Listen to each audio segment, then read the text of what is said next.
जयराम, अच्छा मैं वही सवाल आपसे पूछना चाह रहा था। चुनाव में लड़े, लोकसभा में 3.5 लाख वोट ले गए गिरिडीह से, हाँ। गिरिडीह से। और जयराम महतो, उनकी पार्टी का नाम JKVLM कुछ, मतलब झारखंड लोकतांत्रिक मोर्चा। लोकतांत्रिक मोर्चा ऐसा कुछ नाम है। और वो बहुत ही तेजी से बढ़ता हुआ नाम है झारखंड की राजनीति में।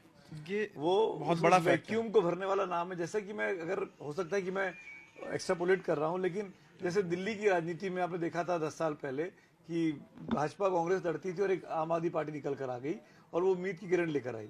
वही काम जयराम महतो के साथ हो रहा है।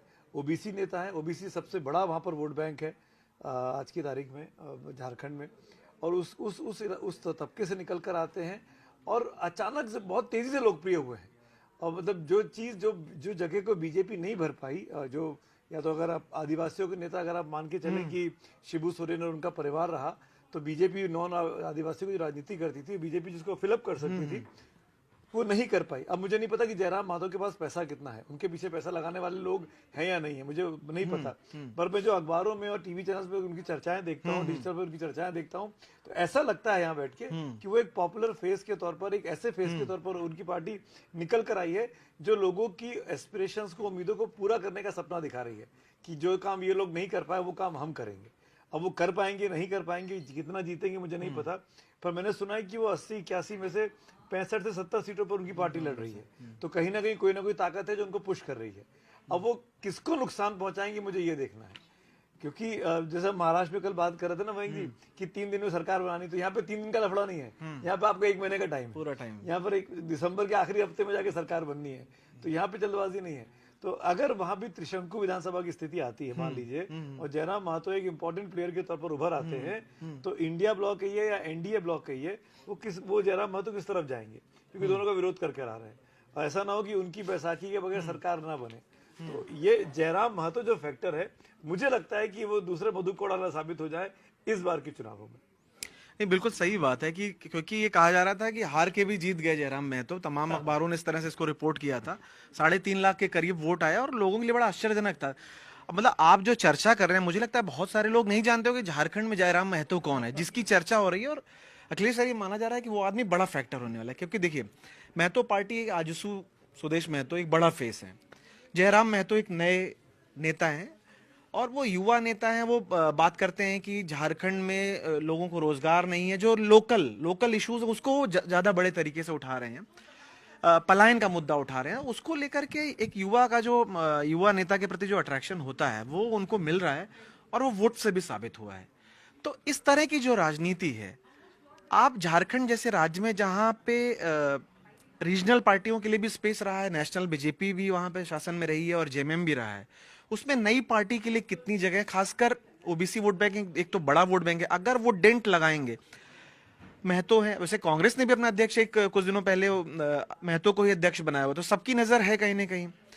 ये डेंट लगाएंगे तो किसका नुकसान करेंगे और उससे परिणाम पे क्या असर पड़ेगा, जो बागी फैक्टर हुआ था यहाँ पे। अब आप देखिए, एक जयराम महतो की पार्टी लोगों बागियों के लिए एक उम्मीद बन गई है, क्योंकि उन्होंने लोकसभा में थोड़ा अच्छा किया है। अगर बागी लड़ना चाहेंगे तो निर्दलीय लड़के इनकी पार्टी से लड़ेंगे। ऐसे में भाई बागियों का अपना जो ताकत, अपनी जो वो होता है, उसके साथ फिर इनका एक जो नया इन्होंने एक आधार तैयार किया, तो मिलकर एक बड़ा फैक्टर हो सकता है। क्या एक छोटे राज्य में जयराम महतो जैसे लोग एक बड़ा फैक्टर बन के उभरते हैं?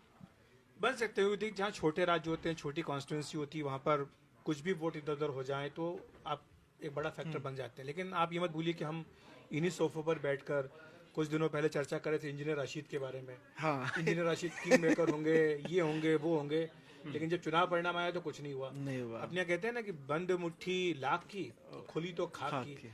तो चुनाव में तो जिसके पास जितनी ताकत होती है उसी से उसकी क्षमता का आकलन होता है। जब ये बात हो रही थी तो मैं वो दिमाग पर जोर डाल के याद करने की कोशिश कर रहा था कि राजस्थान में जो एक बड़ा युवा चेहरा आया था, यो छात्र संघ की राजनीति से उभर करके विधायक का चुनाव निर्दलीय जीते, उनके बारे में लोकसभा चुनाव में आया कि वो बहुत ये कर देंगे वो कर देंगे, लेकिन वो शायद कुछ करिश्मा नहीं कर पाए। नाम भी अभी याद नहीं आ रहा। रविंद्र भाटी। हाँ, रविंद्र भाटी। तो ये होता है जब आप 3 महीने 4 महीने में आप नाम नीचे चला जाता है, वो इसलिए क्योंकि माहौल बनता है।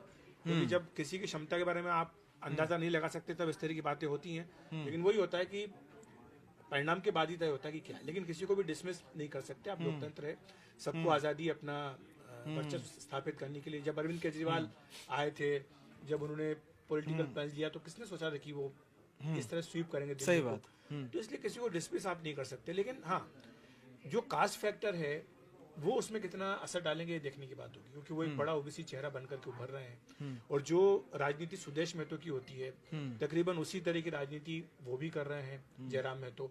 तो उस पे क्या सुदेश महतो को नुकसान पहुंचा रहे हैं, क्या सुदेश महतो को रिप्लेस कर रहे हैं, ये एक देखने की बात होगी। और फिर जाहिर सी बात है कि अगर ऐसा होगा तो वो बीजेपी जो गठबंधन है उसको वो डेंट पहुंचाएंगे। लेकिन क्या कोई अंदर खाते किसी से कोई समझौता है, जैसा कि सुमित भी कह रहे हैं, कोई बैकिंग किसकी है, किसका समर्थन उन्हें मिल रहा है, ये देखने की बात होगी। क्या मुद्दे वो लेकर के लोगों के बीच में जा रहे हैं, तो ये सब मुद्दे देखने की बात होगी। लेकिन हाँ झारखंड जैसे राज्य में जो छोटी पार्टियां होती है जहाँ पर कि एक निर्दलीय भी 23 महीने तक मुख्यमंत्री बन सकता है, वहां पर कोई भी करिश्मा कर सकता है। और हमेशा राजनीति में संभावना का खेल होता है, पॉसिबिलिटीज ओपन होती है, कोई भी इसमें आगे बढ़ सकता है। बड़ा इंटरेस्टिंग, सॉरी हाँ मतलब बड़ा इंटरेस्टिंग चीज़ पढ़ रहा हूँ मैं उनके बारे में। जब जब लोकसभा चुनाव चल रहे थे, जब 3.5 लाख वोट मिले, क्योंकि अब जयराम महतो पे बात चल गई है, तो वो टाइगर के नाम से फेमस है और यंग लड़के हैं, 25-30 साल की उम्र होगी, और पेपर लीक के मामले को उन्होंने जोर शोर से उठाया। यूथ में बड़े पॉपुलर हो गए हैं, जो फर्स्ट टाइम वोटर्स होंगे उनके बीच में। हाँ, वैसे रविंद्र भाटी थे, उसी से आपने रविंद्र भाटी का नाम लिया, उसी से याद आया कि ये टाइगर कहलाते हैं। सीट थी शायद टेरी गढ़वाल की वहाँ पे, हाँ। लोकल जो पेपर लीक और सब मुद्दे पे, वहां पर भी एक नाम आया था। तो ये युवाओं के बीच बड़े लोकप्रिय, और ये यूट्यूब और सोशल मीडिया की सेंसेशन भी है। इनके वीडियोस बहुत वायरल होते हैं, इनके भाषण बहुत लोकप्रिय हैं, वाकपटु आदमी हैं। अब वही ना, संगठन कितना मजबूत है।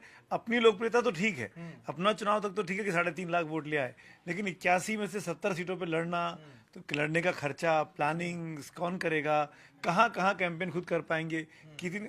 मैंने सुना, मैं पढ़ रहा था अभी कि शायद 2 सीट से खुद लड़ने वाले हैं, 2 सीटों पर खुद लड़ेंगे, पर आप 2 पे लड़ पाएंगे ना, कितनी पे लड़ सकते हैं आप। तो ये सब चुनौतियां आती है यंग फेस के पास। पर जैसे कि अखिलेश जी ने कहा ना कि किसी को भी लोकतंत्र में आप खारिज नहीं कर सकते। जो चुनाव लड़ रहा है वो इम्पोर्टेंट आदमी, और कोई भी जीत सकता है, और कोई भी संसद या विधानसभा तक पहुंच सकता है। तो अब जयराम महतो क्या करेंगे क्या नहीं करेंगे, पर लेकिन मुझे लगता है कि जयराम महतो वो चाबी ना बन जाए कि जिनकी मदद से सरकार बने। मेरी बार बार इशारा मैं वहां कर रहा हूँ। तो आज की चर्चा में बस इतना ही। और आपने देखा कि किस तरह से झारखंड की राजनीति में एक जो जयराम महतो फैक्टर की चर्चा, तो इस तरह की जो अनोखी चर्चा, बीजेपी के पास राम है, यहाँ पे जयराम है। कांग्रेस के पास भी तो जयराम रमेश है। तो इस तरह की जो अलग हट की चर्चा है और जो 360 डिग्री एनालिसिस है चुनावों की, उसको लिए देखते रहिए एनडीटीवी इलेक्शन कैफे। आज के लिए इतना ही, कल किसी और विषय के साथ मिलेंगे, तब तक के लिए शुक्रिया, नमस्कार।